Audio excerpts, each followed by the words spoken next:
mí es un placer estar el día de hoy con ustedes y compartir esta información.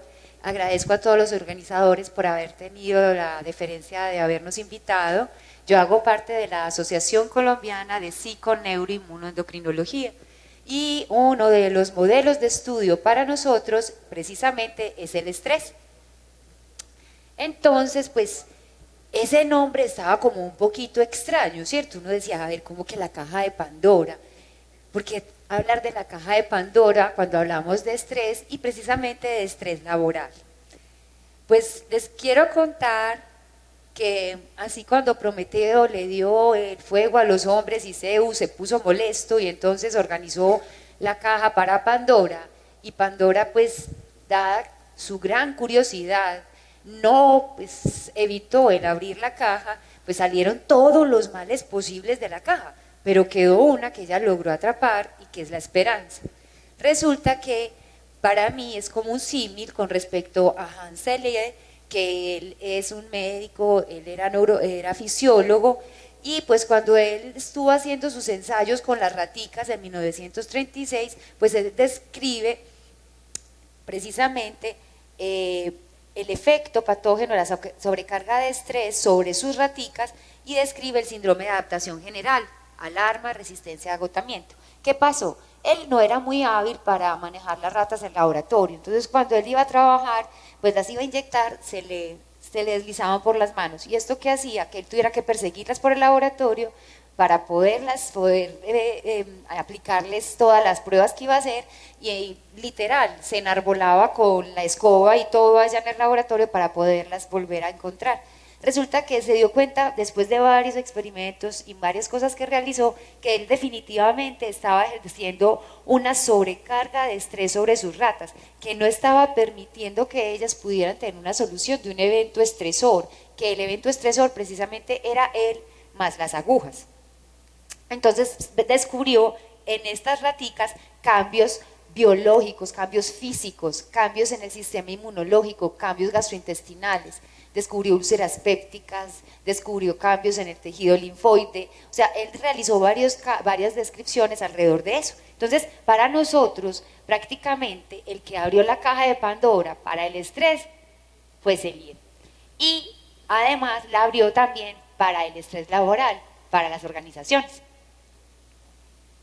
Entonces, si vamos a hablar de estrés, es bueno que tengamos en cuenta que no solamente lo estamos hablando en ciencia, como en este artículo que publicaron en 2011 en Nature, donde hablaban cómo influenciaba el estrés y la ciudad a las personas y comparaban las aquellas que vivían en el campo, y se dieron cuenta que precisamente las personas que eran citadinas eran las más estresadas.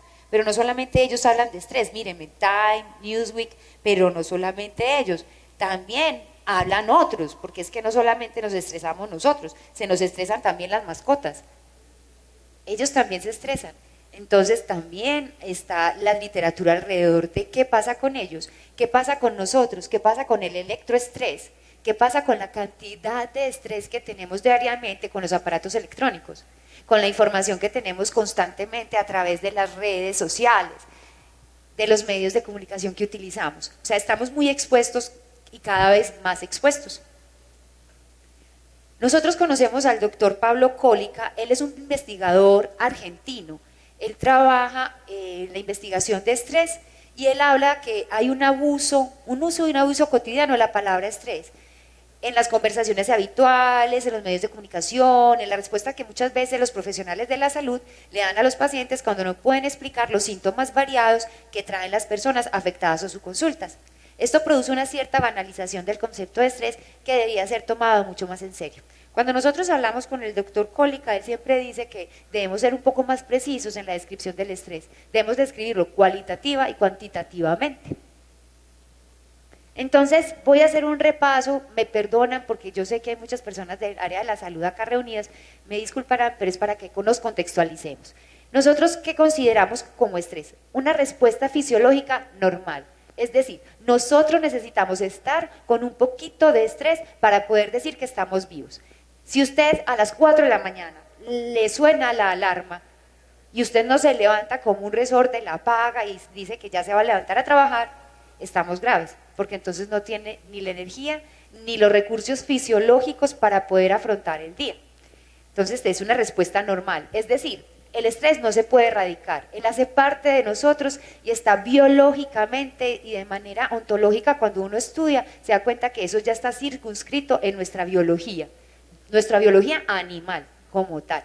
Entonces es una respuesta biológica normal, ¿ante qué? Ante diferente tipo de estresores, cualquiera, fisiológicos, psicológicos, emocionales, ambientales, reales o ficticios. Recuerden que nuestro cerebro no diferencia entre la ficción y la realidad. Es decir, que si nosotros igual en el día estamos recordando eventos que nos generaron cierto estrés porque no tuvimos control sobre ellos, va a hacer que nuestra respuesta fisiológica, psicológica, neurológica se active, va a estar totalmente activada. ¿Qué es lo que sucede? La respuesta es normal. Si nosotros somos capaces de dar la respuesta y lo hacemos de una manera rápida, de una manera aguda, no hay problema. El problema se da es cuando nosotros no podemos hacer una respuesta corta, sino que persiste en el tiempo. Entonces aquí es cuando yo les pregunto, usted sale a la calle, hay un trancón, tiene que llegar a la oficina, fuera de eso pasan los de las motos, usted piensa que es un fletero, entonces ¿cuántas cosas le pasan por su cabeza? Eso significa que su sistema de alerta, su amígdala, su sistema límbico, su corteza prefrontal, todo está siempre en alerta, no está en ningún momento en reposo. Su sistema nervioso autónomo, sus respuestas neuroendocrinas, sus respuestas neurológicas y psicológicas están activadas siempre. Entonces, el problema para nosotros es cuando persiste esta respuesta en el tiempo y causa un desequilibrio a la homeostasis, y ahí es cuando enfermamos. Entonces, en ese proceso de estrés que tenemos un estresor, el estresor tiene que tener unas características específicas interesantes, debe ser novedoso, debe ser impredecible, no lo puede controlar y amenaza su integridad. Es decir, por ejemplo, usted tenía que entregar un informe para su jefe a las 8 de la mañana, por alguna razón usted no alcanza a hacerlo a las 8 de la mañana, de pronto aquella persona está en un momento muy estresado también y no sabe cómo se refiere a usted y le dice a usted que usted es ineficiente y que su trabajo no le sirve. Eso amenaza nuestra integridad personal, eso activaría nuestro sistema de respuesta de estrés. Es decir, usted nunca se esperó que su jefe le contestara eso, pero le contestó algo que fue novedoso, impredecible, no controlable y le amenazó su integridad personal, su ego, y eso duele y activa el sistema de estrés. Resulta que entonces, para resumir, tenemos estresores, estímulos que van a generar una respuesta de estrés, internos, externos, físicos, químicos, psicológicos, reales o imaginarios. Ya sabemos, cerebro no diferencia entre realidad y ficción. ¿Qué necesitamos? Necesitamos un individuo que perciba los estímulos y que además de percibirlos, pues pueda hacer una valoración, una evaluación y una interpretación. Para ello necesita amígdala, hipocampo, corteza prefrontal. Finalmente, después de la valoración hay un resultado. ¿A usted tiene control o no sobre la situación? Si no tiene control sobre la situación, va a pasar lo siguiente. El sistema de respuesta siempre se activará. Si usted responde de una manera donde no tiene control, este sistema de respuesta va a generar unos efectos a nivel corporal, inmunológicos, a nivel gastrointestinal, motores, mentales. Entonces esos cambios van a generar probablemente, si perdura en el tiempo, la respuesta fisiológica, entre comillas, de estrés, que se va a convertir en patológica por su duración, enfermedades. Pero de lo contrario, usted realmente logró solucionar la situación, fue algo rápido, se tranquilizó, entonces inmediatamente el sistema de respuesta se apaga y no hay daño. Es decir, hay un neurocientífico, se llama Sapolsky, y él tiene un libro lo más de interesante, que se llama ¿Por qué a las cebras no les da úlcera? Muy interesante. ¿Por qué a las cebras no les da úlcera? Y uno coge el libro y entonces dice, ¿cómo que por qué a las cebras no le da úlcera? Pues usted mira y él dice, vea, la cebra está en la sabana, ella va corriendo, le aparece la leona que tiene que alimentar también los cachorros. Ella corre tratando de salvarse de la leona la persigue, la leona no la alcanzó y ella sigue el camino y llega a donde tiene su cría también y la alimenta. La pregunta es, ¿en qué momento la cebra se puso a pensar, casi que no te vengo a dar comida porque me iba a coger esa leona y casi me mata? Usted no, ella no piensa eso, ella simplemente sale de su evento estresor, responde biológicamente como es, cerebro reptil. Ese es todo lo que es amígdala, tallo cerebral, responde y simplemente vuelve a la normalidad. Nosotros no. Ahí descubrí yo que así, a nosotros sí nos da la úlcera, pero a ellas no. Porque es que vea, a uno le pasa cualquier cosa por la mañana. Diga usted, iba en el carro, se le atravesó de la moto, el de la moto lo insultó. Usted, pues, hay gente que respira, toma calma y sigue. No, hay otra que coge el volante y le dice todo el rosario completo y bueno, llega a la oficina y dice, no, se me atravesó, vea lo que me pasó. Llega por la noche donde la esposa y le dice, vea, ¿cómo le parece? Todo eso hace que su sistema siempre esté encendido, o sea, siempre va a tener una respuesta. Entonces, a nosotros sí nos da la úlcera. Se los recomiendo, léanlo, vale la pena, es supremamente bueno. Ok, ahora, estamos en el mundo laboral, pues también tenemos estresores laborales. Aquí les traigo algunos descritos, los de ambiente físico, iluminación, ruido, los ambientes contaminados, temperaturas, cuando tienen que hacer trabajos repetitivos con carga, estresores de la tarea, una carga mental de trabajo que es alta o que no tiene control de la tarea, estresores de la organización, encontrar conflictos, ambigüedades en los roles, las jornadas excesivas de elaborar, las relaciones interpersonales y promoción y desarrollo profesional. O sea, aquí también nosotros tenemos eventos estresores. O sea, eso está en todas partes. Les voy a contar, en resumen, qué es lo que nos pasa a nosotros biológicamente, desde el punto de vista neuropsicológico, para que entendamos, porque es tan importante poder hacer unas mediciones cualitativas y cuantitativas de estrés que nos permitan determinar el nivel de estrés y hacer modelos predictivos. ¿Para qué? Para muchas cosas de las que les voy a contar después. Entonces, ¿qué pasa? Resulta que nosotros tenemos muchos cambios a nivel inmunológico, muchas sustancias proinflamatorias. Además de eso, tenemos la actividad del eje hipotálamo, hipófisis adrenales, es decir, se activa el eje del cortisol. Tenemos también el eje de las catecolaminas y esto va a generar un cambio en nosotros que nos va a llevar hacia ¿qué? Ansiedad generalizada, depresión, distimia, alteraciones cognitivas. ¿Pero por qué?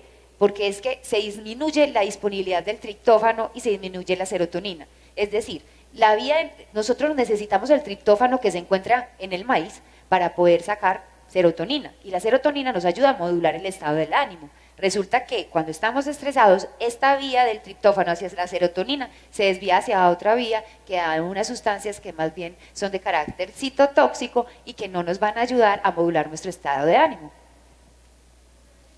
Además, cuando estamos por mucho tiempo estresados, ocurren varias cosas. En el hipocampo es donde nosotros llevamos la memoria. Entonces empieza a atrofiarse el hipocampo. Esas neuronas que están en el hipocampo, que nos permiten almacenar y tener memoria, se empiezan como a disminuir en su tamaño y las conexiones que tienen establecidas con otras neuronas se pierden. Entonces, ¿qué pasa? A veces hay olvidos pequeños, pero eso puede pasar y aumentar en el tiempo. ¿Qué pasa con la corteza prefrontal? Resulta que si usted está estresado, cuando usted está estresado, usted está en un momento de huyo, lucho o no hago nada. Resulta y sucede que en esos momentos usted lo que tiene es un afán por responder a algo que a usted lo tiene amenazado. Entonces usted prioriza otras cosas relacionadas con el evento estresor y las que están relacionadas con su entorno, su familia, su entorno laboral o lo demás, pasan a otro nivel. Entonces no toma decisiones adecuadas. En ese momento no le es capaz de tomar decisiones adecuadas.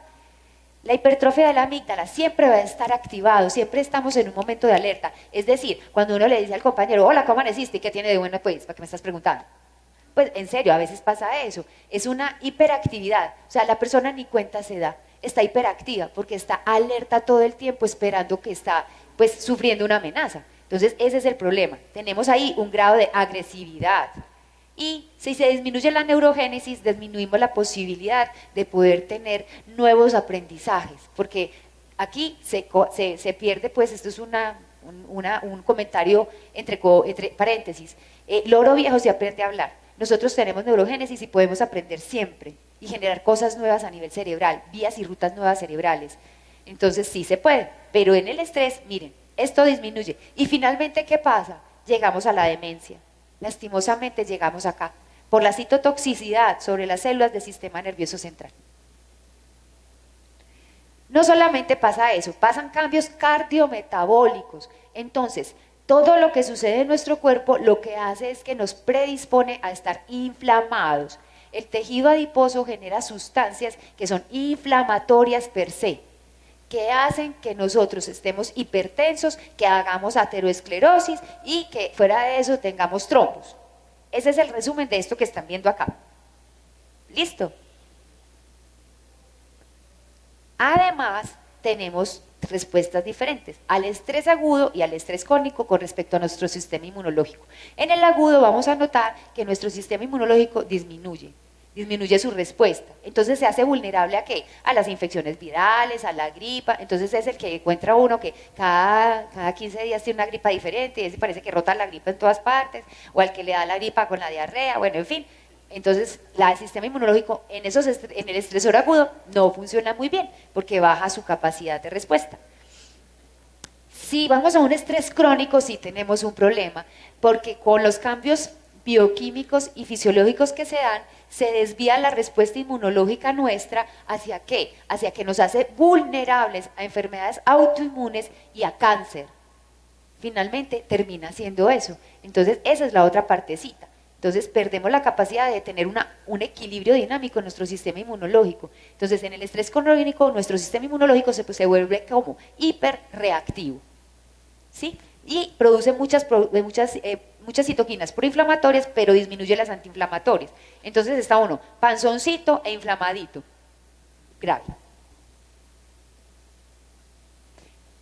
Con respecto a que a la úlcera, a la cebra no le da úlcera, a nosotros sí, pues bueno, se disminuye la capacidad de tener la capa mucosa de protección gástrica y entonces se hace más vulnerable, el riego sanguíneo disminuye porque se redistribuye hacia músculos por lo general y el riego central disminuye y además de eso se aumenta la secreción de ácido clorhídrico y eso hace que tengamos gastritis, síndromes ulcerosos. Disminuye la absorción del calcio, finalmente terminamos con una osteoporosis, pero eso también está mediado por el sistema endocrino. Hay otros sistemas y vías que nos van a llevar a esto.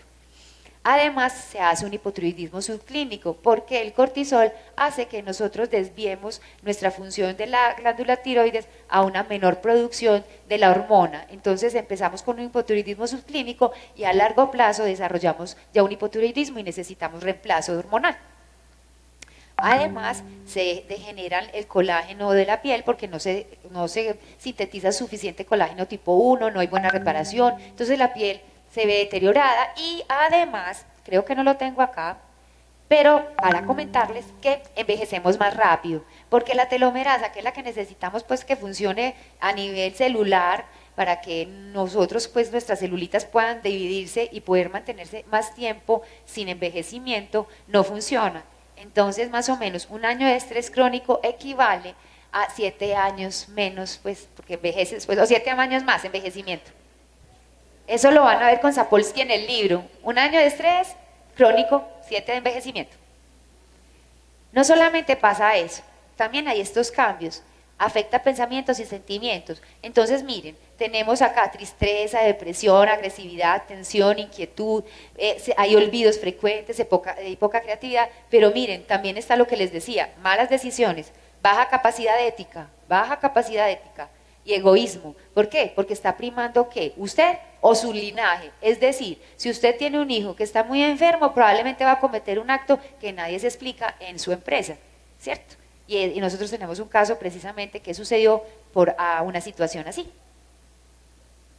Y también afecta el comportamiento, entonces cambia el comportamiento y lo peor del asunto es que se desvía hacia comportamientos que implican pérdida del autocuidado con el asumir prácticas que hacen daño porque lo que son los estilos de vida saludables no se hacen porque no hay conciencia para hacerlo, no tiene cómo procesarlo porque está pensando y priorizando otras cosas. Entonces miren, tenemos comer en exceso, entonces les digo, estábamos pues, por el sistema endocrino, neuroinmunoendocrino, gorditos, panzoncitos, inflamaditos, entonces hipertensos, pero comemos en exceso, vamos hacia el tabaquismo, tenemos arranques de enojo, consumo de drogas, aislamiento social, abuso de alcohol, conflictos, pero miren, pérdida del autocuidado. Esto es muy importante. ¿Por qué? Porque con la pérdida del autocuidado también están ¿qué? Que entonces se toman riesgos que implican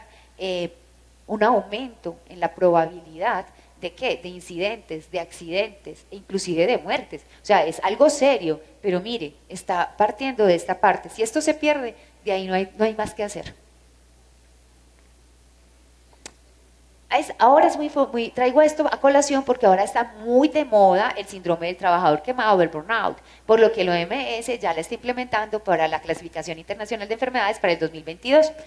Les traigo es para que tengan en cuenta esto. Nosotros tenemos que estas personas van a presentar todo lo biológico y todo lo que les he descrito neuropsicológico y van a tener esto además, cansancio emocional. Entonces, ausencia o falta de energía, de entusiasmo, sentimientos de escasez de recursos, frustración y tensión, van a estar despersonalizados o deshumanizados. Entonces a uno en la universidad le decían cuando le llegaba el profesor, es que, ¿te acordabas del profesor al que le decíamos Doberman, que llamaba al del hígado de la cama 23 o al de la pancreatitis de la 22?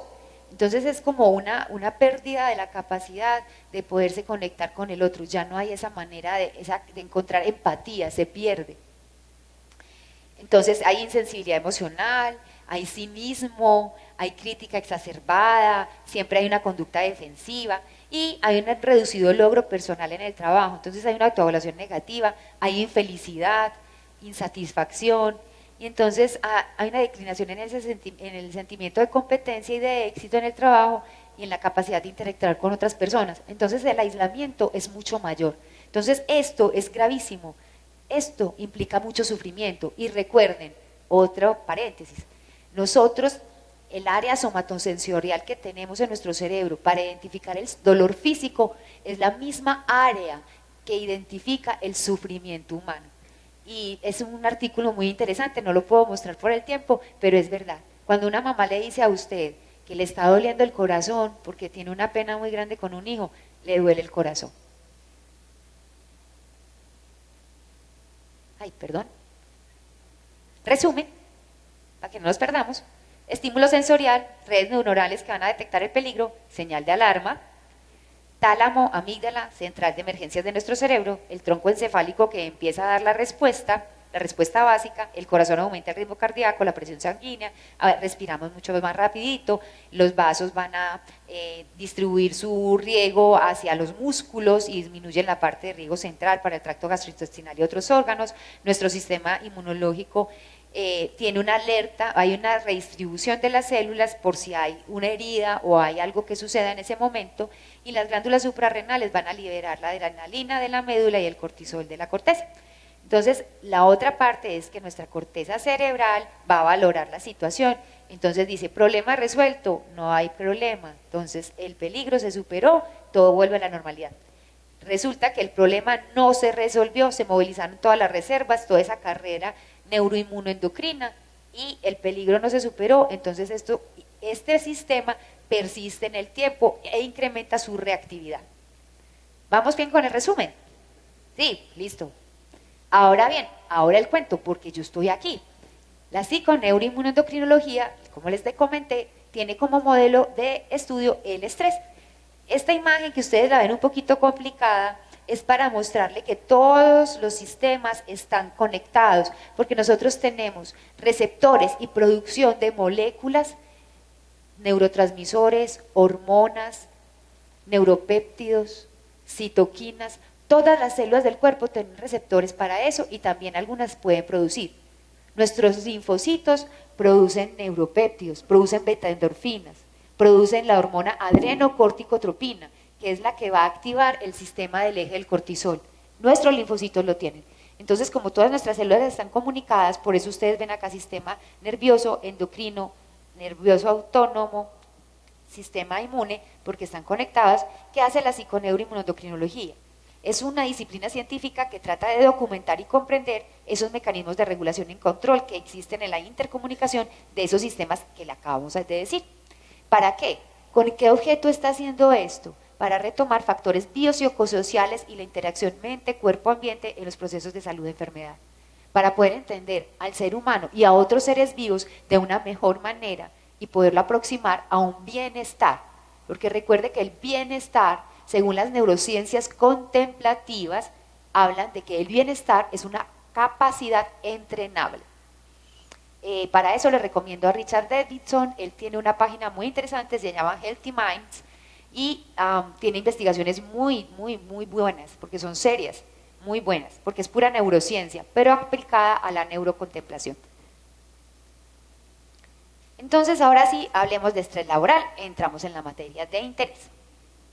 Resulta que para la OIT, el estrés laboral es una enfermedad peligrosa para las economías industrializadas y que están en vía de desarrollo, que perjudica la producción al afectar la salud física y mental de los trabajadores. La OMS dice que es uno de los 10 problemas principales de nuestro milenio, que para el 2020, que es pues mañana casi, ya vamos a tener enfermedades derivadas o relacionadas con estrés, que serán la segunda causa de discapacidad en el mundo, e inclusive de muerte. Estamos realmente, epidemiológicamente, en mi opinión, estamos ante un evento que hay que ponerle atención, realmente. Prevalencia de estrés relacionado con el trabajo. Uno encuentra pues varios reportes, encontramos reportes desde un 12 o 16% en América Central, con reportes hasta el 72% para Australia de estrés laboral. Costos económicos, ¿qué pasa con esto? Pérdidas económicas asociadas a estrés laboral en la Comunidad Europea entre el 2000 y el 2002, 20.000 millones de euros anuales. En Francia, el costo de estrés laboral es del 10 al 20% de todos los gastos que ellos tienen por accidente de trabajo y enfermedad profesional. En Inglaterra, tienen más de 70 millones de días laborales perdidos que estaban cuantificados para el 2005-2006, con un costo de más de 530 millones de euros para el manejo de todo lo que implicaban estas personas que estaban enfermas, que tenían depresión, ansiedad y estrés relacionado con el trabajo. Tenemos entonces también que en los Países Bajos, pues tienen que el estrés laboral para ellos les causa unos costos en el sistema de salud de 1.7 billones de euros. O sea, estamos hablando de que para los sistemas de salud, para las familias, para la sociedad y para las organizaciones, esto es costoso. Acá miramos que también tenemos datos de España, de Australia, datos de Canadá. Hay algo interesante en el 2014 donde hablan que estos estudios europeos evidencian que para las sociedades y las organizaciones el estrés y los riesgos psicosociales generan una considerable carga financiera. Pero lo que me llamó la atención fue que cuando ellos decían eso, luego decían, es importante entender el fenómeno del estrés para poderlo identificar y poderlo gestionar. Eso decía después, que es lo que no está acá. Entonces, miren, acá tenemos datos recientes, más o menos, de 2012-2011, donde los costos siguen siendo elevados. Estamos hablando del término de billones de euros o billones de dólares estadounidenses. Eso es demasiado. Estos son algunos datos que salieron en un informe que presentó recientemente Mercer March, presentó recientemente este informe, pero lo importante de este informe es que ellos se encuentran que dentro de la estadística que trabajaron con las ARLs en nuestro país, los principales riesgos que encontraron fueron metabólicos, cardiovasculares en 2018 y estaban los riesgos dietarios y emocionales y mentales, pautando como los principales en las organizaciones. Entonces, para que lo tengamos en cuenta. Van a encontrar en la literatura muchos artículos donde ustedes van a ver que les dicen que hay factores laborales de riesgo que van a hacer que aumente el daño a nivel cardiovascular, o van a encontrar otro tipo de información que está relacionada con desequilibrios entre la carga laboral, el control sobre el cargo, etcétera, que van a hablar de diferentes daños que pueden ser metabólicos, cardiovasculares o de enfermedades mentales. Homeostasis, alostasis y carga alostática. Estos son los términos nuevos con los que estamos trabajando. Homeostasis, cuando hablamos de homeostasis estamos hablando de un equilibrio dinámico, cuando hablamos que estamos en normalidad. Alostasis significa ¿qué? Significa que nosotros tenemos que poner en marcha varias respuestas biológicas nuestras para poder lograr de nuevo el equilibrio. Entonces la alostasis es todo ese sistema que como respuesta al estrés ponemos en marcha para poder responder y poder volver al equilibrio, ¿sí?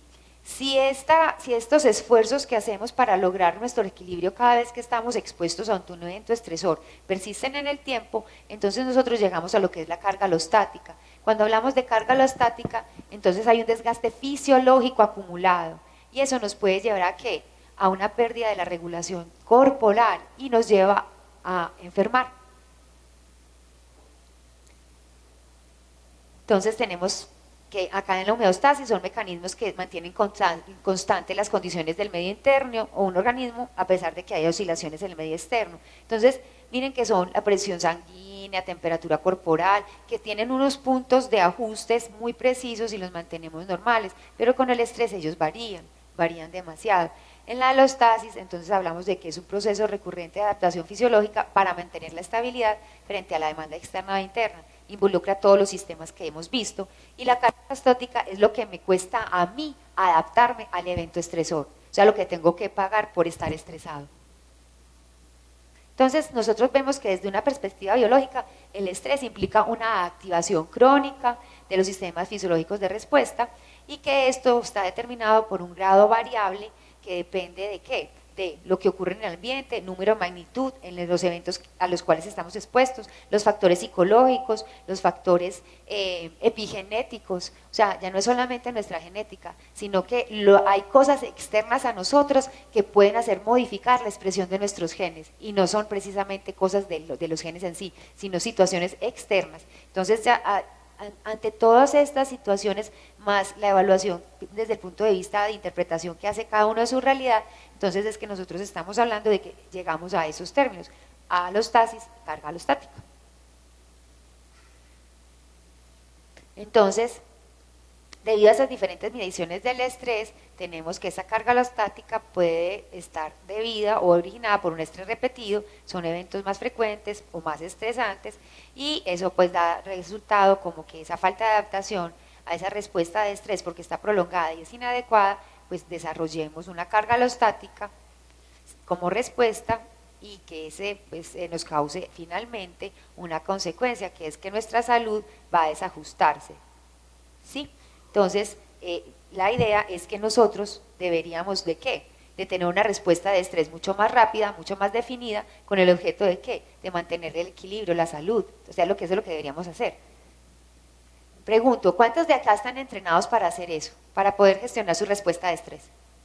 ¿Cuántos de acá conocen cuál es su órgano blanco de estrés? Bueno, por lo menos 2, está bien, 3. O sea, hay cosas que nosotros debemos aprender en lo que es el proceso de estrés. Y no todas las personas tienen los mismos órganos blancos, no todas las personas responden de la misma manera. La variabilidad biológica aquí es supremamente importante y la psiconeuroinmunoendocrinología nos lleva ¿a qué? A una medicina personalizada. Es una medicina realmente traslacional, porque usted no puede evaluar a una persona como una sola forma o una sola situación, una sola respuesta.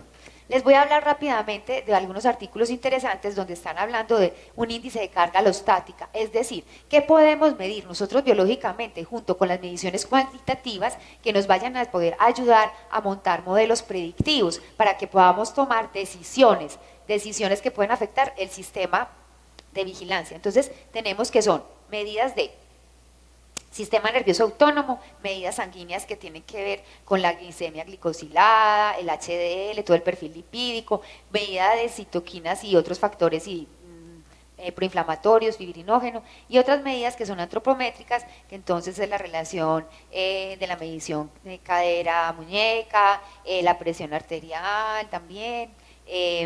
También hablan aquí de otras mediciones como el índice de masa corporal. Entonces, en este grupo, ellos están mencionando que pueden ser estas.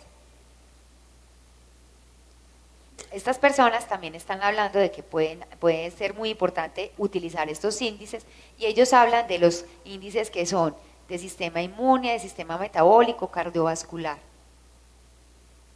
Este fue un estudio que hicieron en Alemania donde ellos ven que en esta empresa, utilizando 5 variables de ese índice de carga alostática, de los cuales les hablo, que son muy básicos, hemoglobina glicosilada, presión arterial, también índice de masa corporal y la relación pues con la circunferencia abdominal y la medición índice de muñeca cadera, ellos pueden observar que pueden determinar quién puede estar en un mayor riesgo de enfermar y o que puede estar en mayor probabilidad cuando comparten con las pruebas cualitativas, pudiera estar en mayor riesgo de cometer un accidente o una falla. En lo que ellos encuentran es que, esto ya es en población general, pero ese índice de carga alostática lo que les permite es decir quién está en un mayor riesgo de enfermar y no específicamente de cuál tipo de enfermedad o de cuál causa de muerte, porque también está ahí, sino que les permite determinar quién está en mayor riesgo de enfermedad y muerte. Eso sí, no de forma específica para decir cuál tipo, pero sí les permite. Y este autor habla de algo muy interesante, ¿verdad? Él dice, si nosotros mismos no nos damos cuenta de los cambios que tenemos, si nosotros no observamos a los compañeros con los que estamos trabajando, si nosotros no nos entrenamos para entender eso, si no lo medimos, no se solucionan las situaciones, ¿cierto? No llegamos a tener realmente las situaciones solucionadas. Este es un resumencito cuando uno encuentra en la literatura de todo lo que nosotros podemos utilizar para medir como biomarcadores, siempre acompañados de la valoración cualitativa. Se supone que esto todos no lo podemos hacer porque tienen un costo, pero usted sí puede coger mínimamente 5 como los que estábamos hablando con la empresa que vimos ahora. 5 que son probables y factibles que pueda utilizar. Ahora bien, carga alostática, biomarcadores, sistema de vigilancia epidemiológica.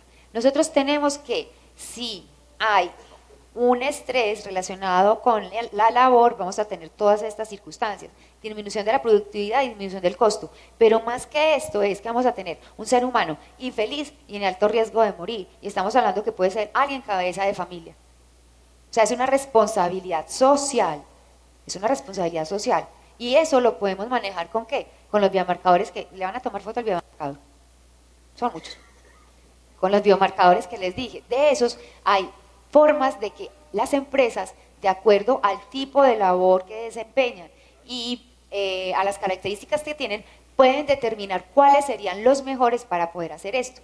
Y uno puede hacer valoraciones y pueden hacer estudios pilotos y pueden hacer modelos predictivos. Es bastante interesante. Esto ya lo están utilizando pues aplicando otro tipo pues como de variables estadísticas y demás, pero da muy buenos resultados. Y para terminar, para no cansarlos, pues resulta que como quedó lo último, que era la esperanza que permite a la humanidad seguir adelante en sus adversidades, eso fue lo bueno.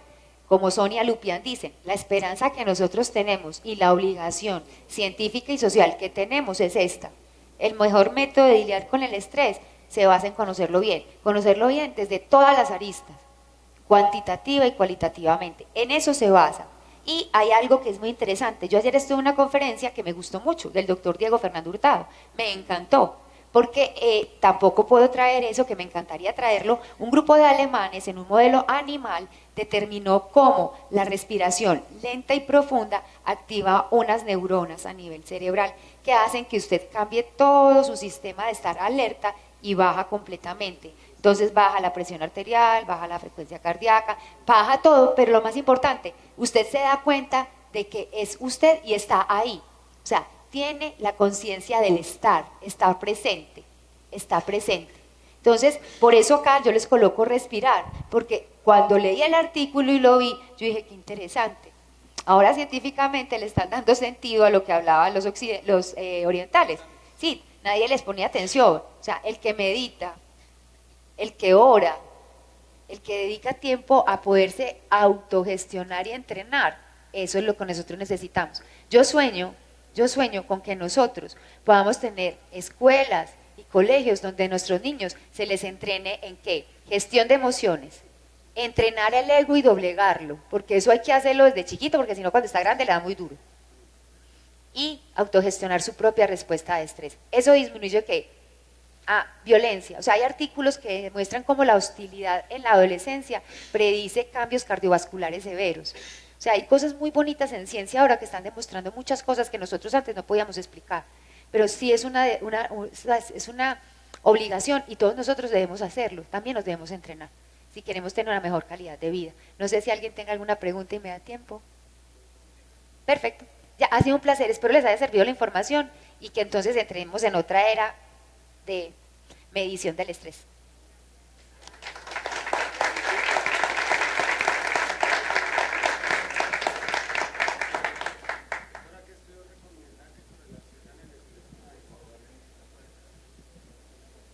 Muy buenos días. Buenos días.